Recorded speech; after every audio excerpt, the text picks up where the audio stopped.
Today's design herein barriers that we're discussing are not facilitating for periods, which is something that I think we can all relate to.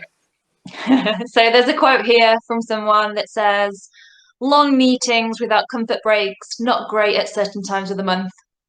And so I don't think I've experienced this, although I can definitely empathize with it. I'm probably the person that is running the long meeting. So I apologize to all people out there for that. Uh, Lack of sanitary bins is another quote that we're seeing there. What's your experience from? But I do remember this is going to go back well before workplace. So it is obviously a consistent issue that when we had long exams at school, 2-hour exams, and it was like if you were on your period and you had to sit for 2 hours in that room where you couldn't go and do a toilet break, that's not okay for a girl who's 16 because they're already self-conscious enough, and that has just continued because people don't think about it. What exam are you not allowed to go to the toilet for? Most of the time you can't. Well, you can obviously, but you've got to put your hand up, say permission and stuff. It's just a bit of a faff, isn't it? When you're 16, do you remember when you were 16? I remember sitting in a hall being like, oh. And I got extra time because I'm dyslexic, so I was there for an extra like 20 minutes. Oh, yeah, that's true. You do get extra time, don't you? In kind of people that work in the menstruation space talk about how the workplace and working culture would be completely different if women had kind of led what that looked like.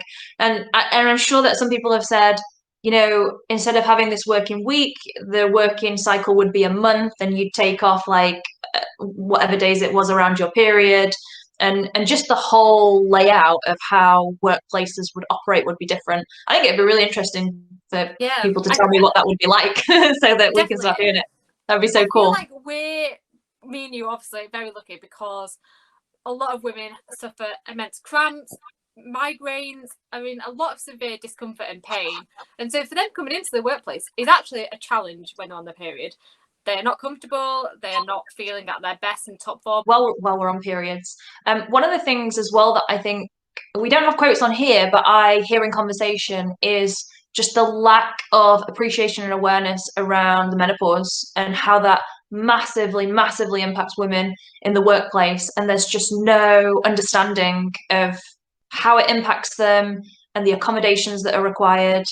And this is like the menopause is something that can last for years. So it's not transient like some other challenges that women face. This is like over a really long period of time.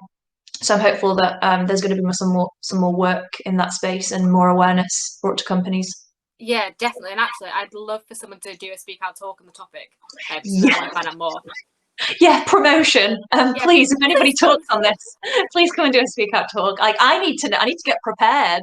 Right? Maybe I Yeah. need to retire early before menopause so that I can just chill out at home and deal with it there. These were mine and Marie's experiences. Tell us yours in the comments.